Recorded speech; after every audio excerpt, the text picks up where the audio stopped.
In a high-rise apartment in Manhattan, Amy Wilson sat at her desk, concentrating on a design project with a looming deadline. As the setting sun streaming through the window made her copper-colored hair shine, she was making final adjustments while working on her graphic tablet. Her workspace as a freelance graphic designer working from home was neat yet creatively stimulating. The sound of keys jangled and the front door opened as her husband Richard returned home. "I'm back, Amy," he called out in a slightly tired voice. "Welcome home," Amy turned around with a warm smile. "How was your day?"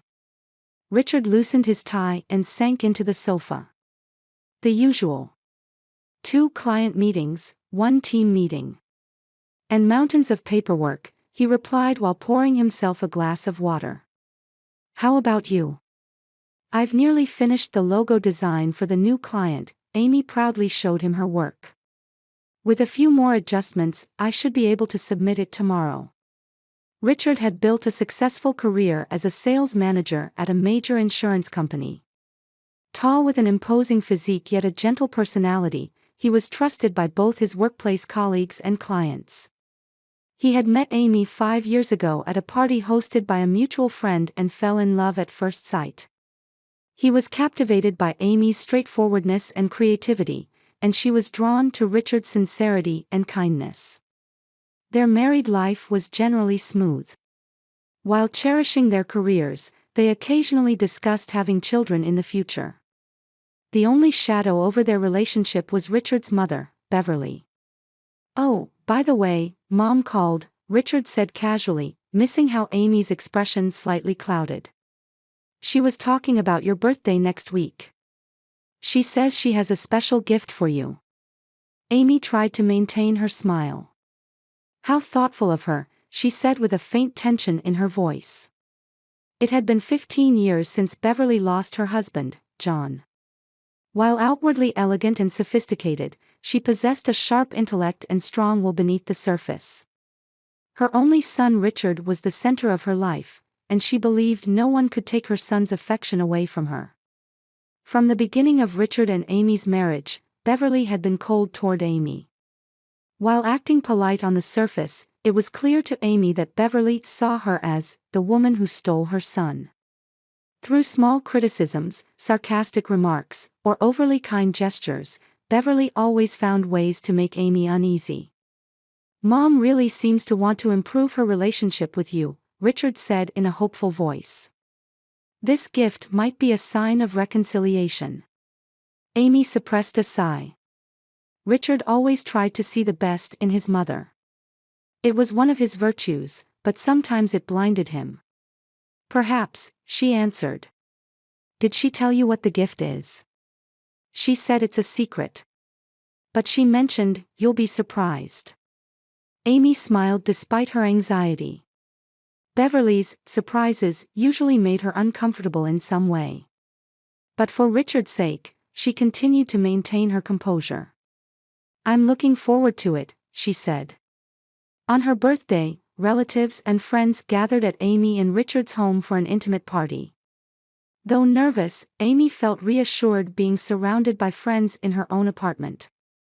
Around 3 in the afternoon, the doorbell rang, and when Richard opened the door, there stood Beverly. With perfectly set silver hair and dressed in an expensive tweed suit, she exuded the dignity of a queen. "Thank you for coming," Richard embraced her. "Of course I'd come.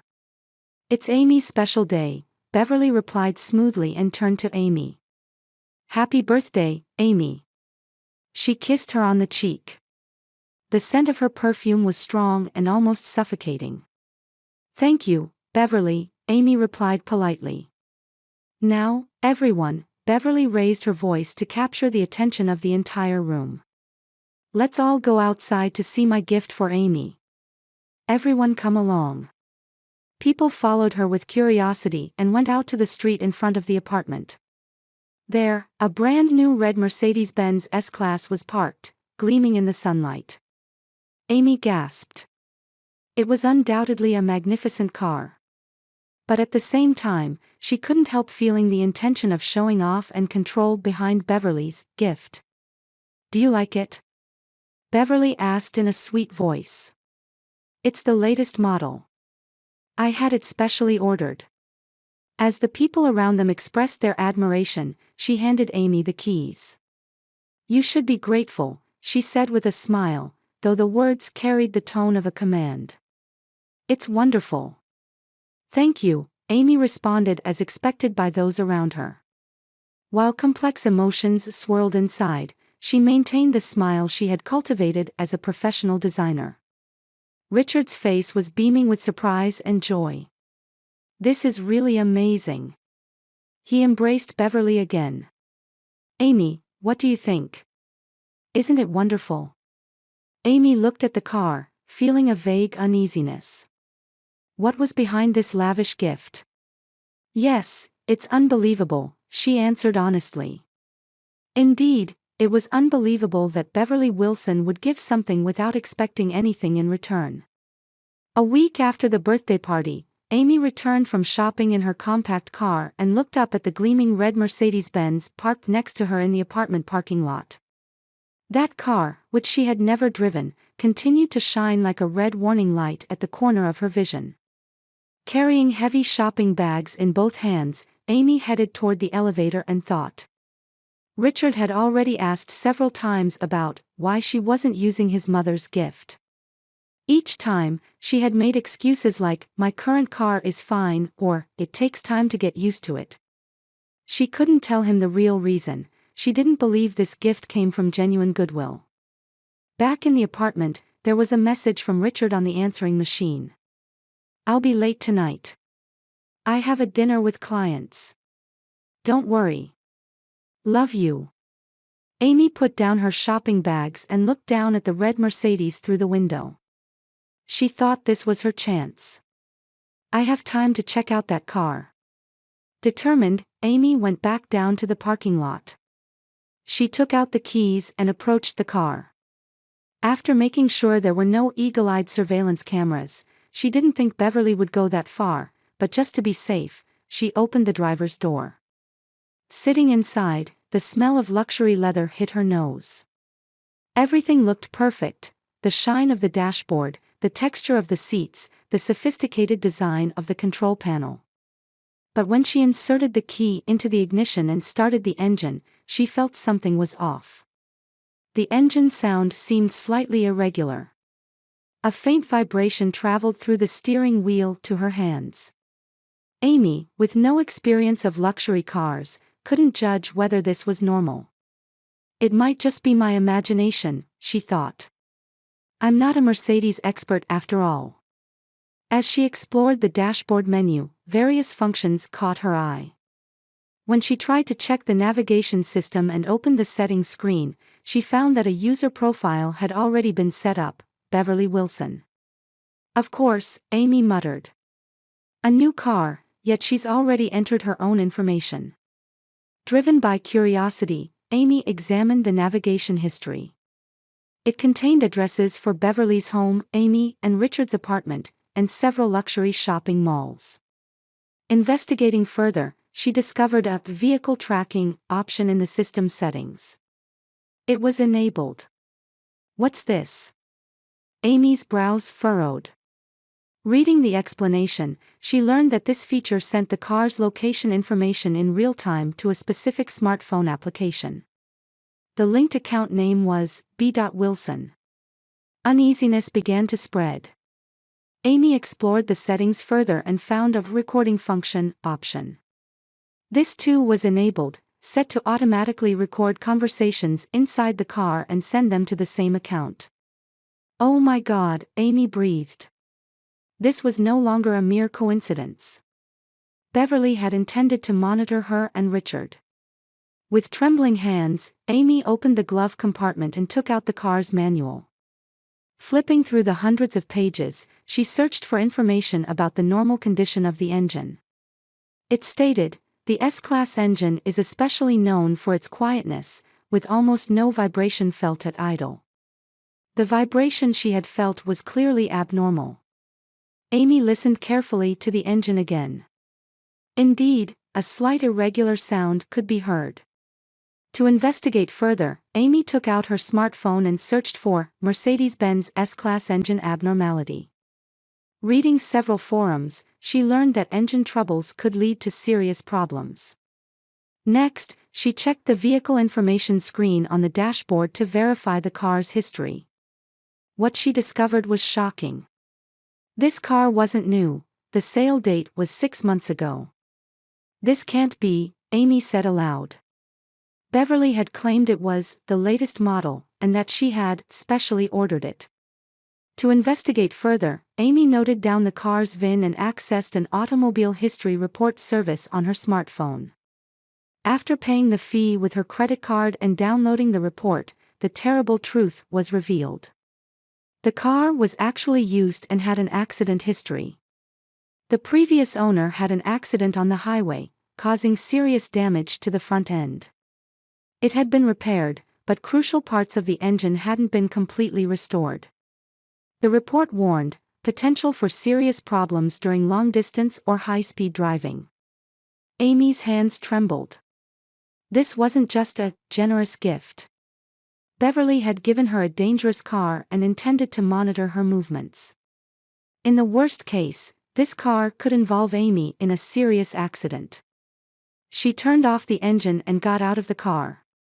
As the cool night air caressed her face, Amy thought about how to tell Richard about this horrifying discovery.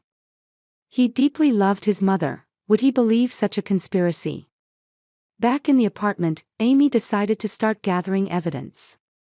She took photos, printed the report, and captured screenshots of the recording function and tracking system settings. She would need irrefutable evidence to show Richard the truth. That night, lying in bed, Amy stared at the ceiling. Now that she knew the true purpose of Beverly's gift, she had to act to protect herself and her husband. But she still needed to proceed cautiously. She had to find a way to escape this dangerous situation without hurting Richard's feelings. On a weekend morning, Richard stood by the window with a coffee in hand, looking down at the parking lot. His eyes fell on the red Mercedes-Benz bathed in the morning sunlight. He took a slow sip of coffee, deep in thought. "It's strange," he turned to Amy, who was sitting on the sofa. "It's been 2 weeks since we received that car, and you haven't driven it once." Amy looked up from her laptop screen and chose her words carefully. "Yes, I still need time to get used to it. Mom has been calling almost every day." Richard sat down on the sofa next to Amy. Asking, "Does Amy like the car? Is there any problem? She seems concerned." Amy took a deep breath. For the past few days, she had been calculating the timing to tell Richard the truth. The evidence she had gathered was irrefutable: the car's accident history, the engine problems, and most terrifyingly, the surveillance system installed in the car. But considering Richard's relationship with his mother, bringing up this issue was difficult. "Beverly probably thinks I'm happy with the car," Amy said cautiously. "But you're not, are you?" Richard looked straight into Amy's eyes. "There's something you're not telling me. Lately, you've seemed uneasy, and even more tense when it comes to my mother." Amy clenched her jaw. "Richard, there's a problem with that car." "A problem? What kind of problem?" "It's easier to show you than explain." Amy stood up. "Let's go to the car." They descended to the parking lot in silence. Amy's heart was pounding. She understood that what was about to happen might change Richard's life forever. Standing in front of the red Mercedes in the parking lot, Amy took out the keys. "Get in and see for yourself," she said. Richard, with a skeptical expression, opened the driver's door. "What exactly am I looking for?" "Start the engine first," Amy said as she sat in the passenger seat. Richard inserted the key into the ignition and started the engine. He wasn't a driving expert, but he had opportunities to ride in luxury cars for work and knew the normal condition of a Mercedes-Benz S-Class. His expression began to cloud. "The sound is strange," he said. "I can feel vibrations too." "Yes, that's not the sound of a new car," Amy said. especially for a luxury car. Richard placed his hand on the steering wheel, frowning as he felt the subtle vibrations of the engine. It's definitely off. But Mom said it was new. Let's start with that. Amy took out her smartphone and opened the vehicle history report she had saved. Look at this. Richard took the smartphone and stared at the screen. Amy could see the color draining from his face. This is. His voice trembled. This car has an accident history. And it says it was sold 6 months ago. Yes, it's not a new car, but a used one that's been repaired after an accident, Amy said quietly. Important parts of the engine weren't properly repaired. It's dangerous for long-distance driving. Richard looked at Amy with disbelief. How could this happen? That's not all. Amy reached for the dashboard screen and opened the navigation system settings. Look at this. The settings screen displayed Beverly Wilson profile with vehicle tracking and voice recording enabled. Richard's expression froze. This is. He stumbled over his words. This is a surveillance device. Yes, all conversations in this car are set to be recorded and sent to Beverly's account, Amy said.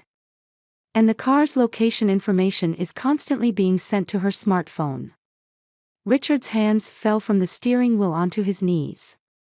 He stared out the window, seemingly trying to organize his thoughts. Why would Mom? He was at a loss for words.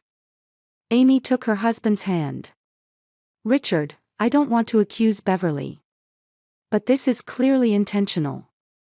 Giving an accident car disguised as new, and monitoring our movements and conversations. Anger began to color Richard's face.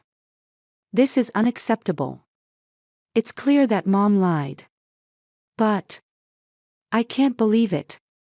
Why would Mom do something like this? I don't know that either, Amy answered honestly. But this car isn't safe, and our privacy is being violated. I think we should have it examined by a professional. Richard turned off the engine and sighed deeply.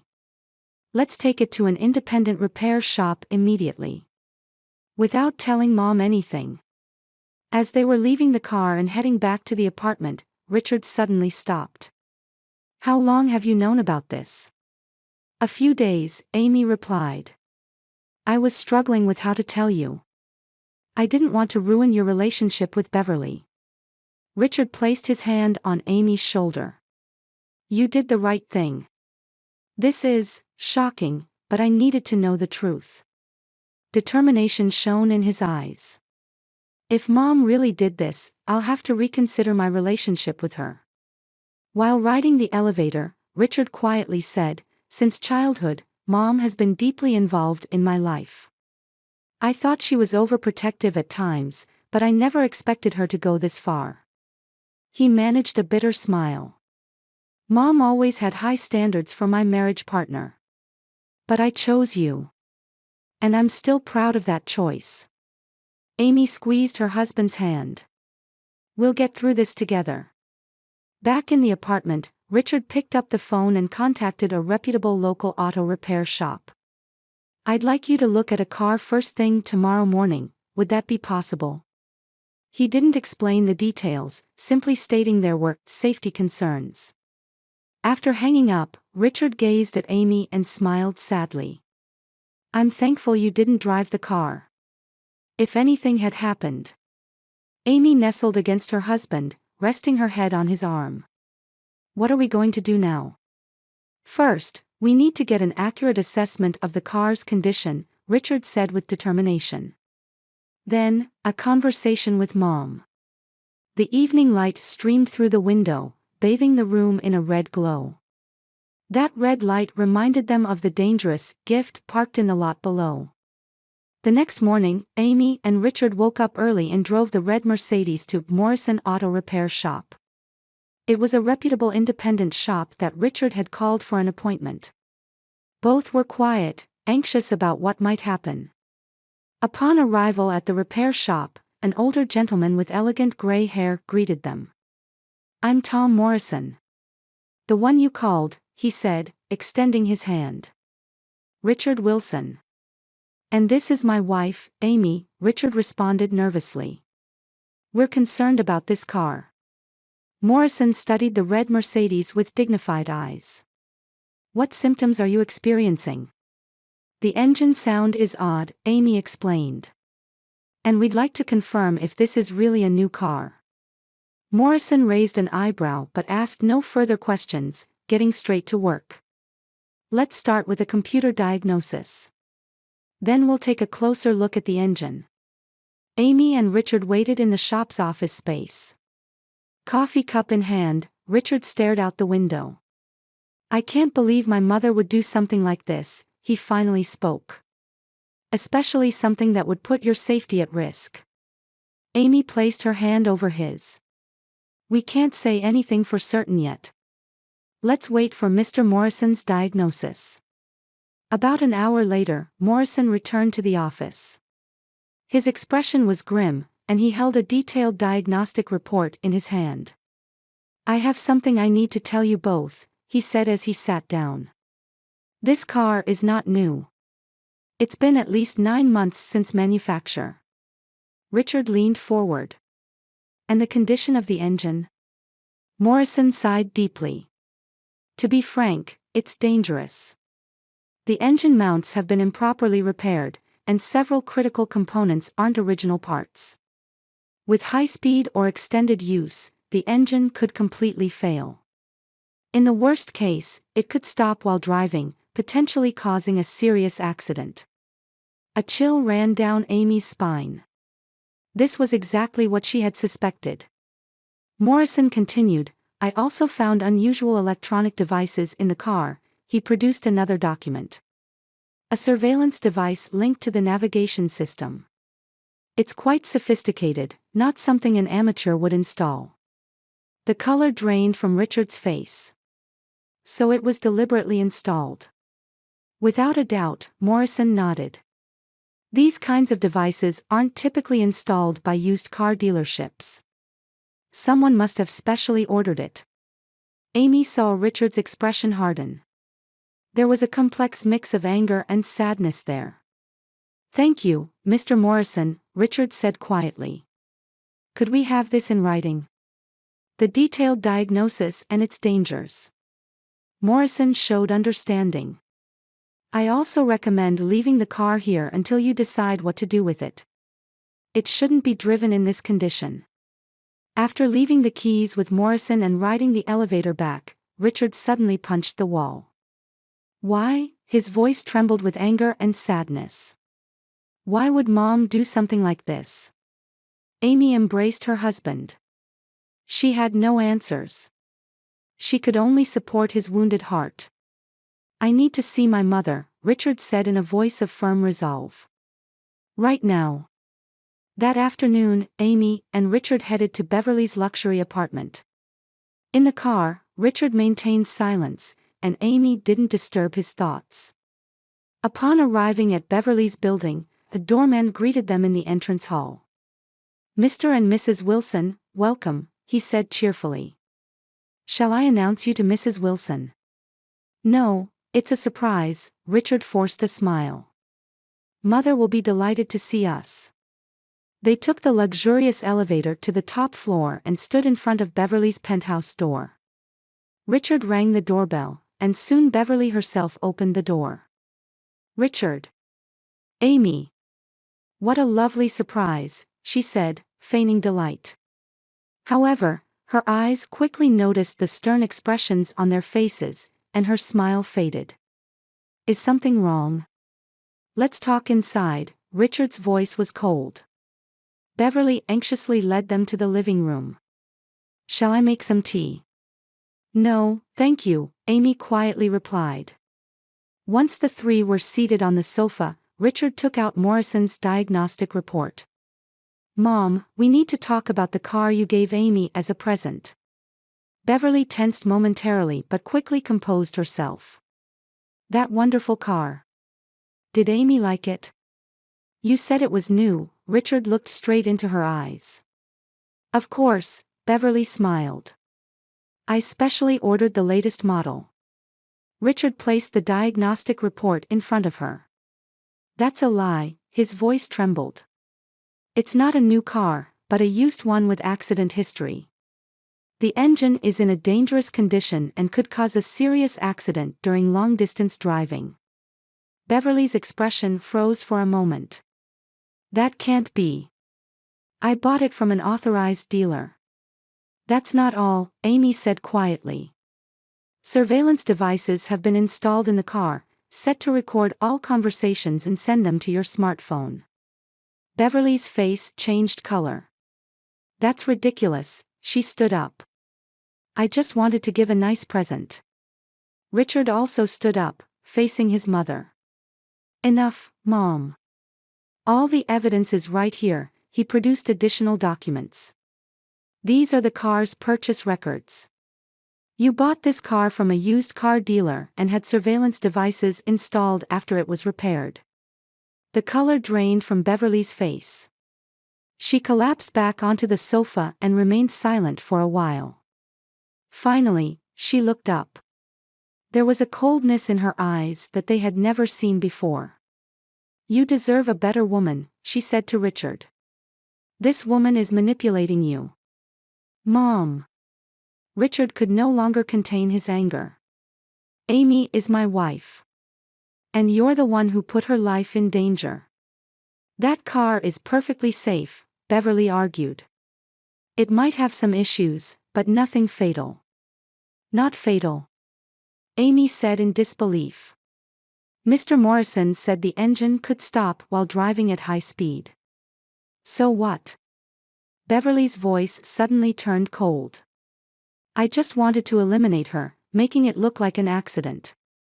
A terrible silence fell over the room. Richard stared at his mother, trying to comprehend her words. You tried to kill me. Amy's voice was faint. Beverly shrugged. I didn't think that far. I just thought you might get scared and stop driving the car. Then it would become Richard's. She smiled at Richard. It was for you, son. Richard's face showed horror and disgust. This is the end, Mom, he said in a trembling voice. Our relationship ends here. Richard. Beverly hurriedly stood up. You're my only son. You'd abandon me for this woman.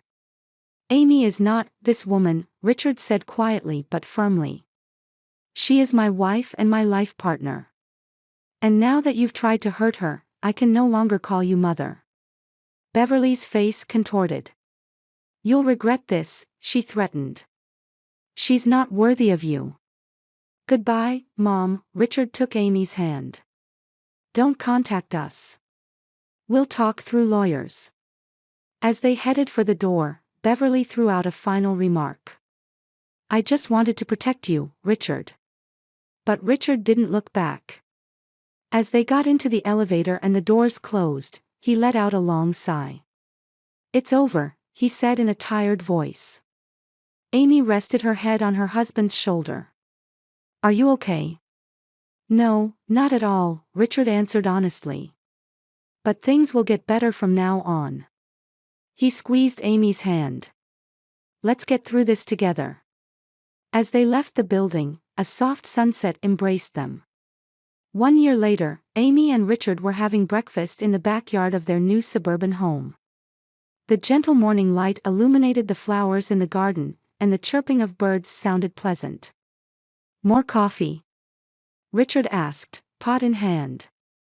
Thank you, Amy smiled and held out her cup. Her rounded belly told of the new life growing within her. Their daughter was due to be born in 2 months.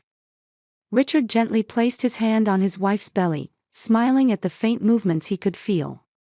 Full of energy. Yes, she moves around regardless of whether it's midnight or morning, Amy laughed. Just like you.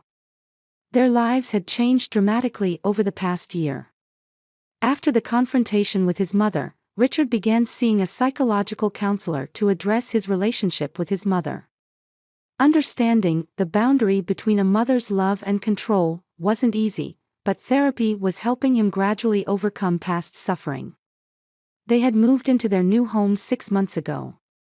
Leaving their Manhattan apartment for a spacious house with a garden marked a fresh start. Amy continued her design work from home while preparing for the baby's arrival. Richard worked at the same company but had begun to prioritize work-life balance. "I'll finish painting the baby's room this afternoon," Richard said while taking a bite of toast. The combination of lilac and cream was a brilliant idea. "As a designer, I pride myself on it," Amy winked. "That room will be perfect." Their conversation was interrupted by the ringing of the phone. Richard looked at the screen and his expression tensed slightly. "It's from Mom." Amy studied her husband's expression. His relationship with Beverly remained complicated. Since the incident, Richard had kept his distance but couldn't completely cut ties, maintaining just a monthly phone call. On the advice of professionals, he had decided to maintain limited contact. Richard answered the phone. After a brief conversation, he put it down. "Mom says she wants to send something for the baby," he said with a complex expression. "That's..." Amy chose her words. "Don't worry," Richard took his wife's hand. "I won't let Mom manipulate us again. If she sends anything, I'll check it first." Amy nodded, reassured. Beverly seemed to have softened her attitude somewhat upon learning of her grandchild's existence. However, Amy still didn't fully trust her. "I know you'll protect me and our child," she said quietly. Richard embraced his wife. "We're a family. There will still be difficulties ahead, but we'll overcome them together." The morning sun rose higher, announcing the start of a new day. Though the shadows of the past hadn't completely disappeared, Amy and Richard continued to walk forward. And the new life soon to be born would bring them new hope and joy.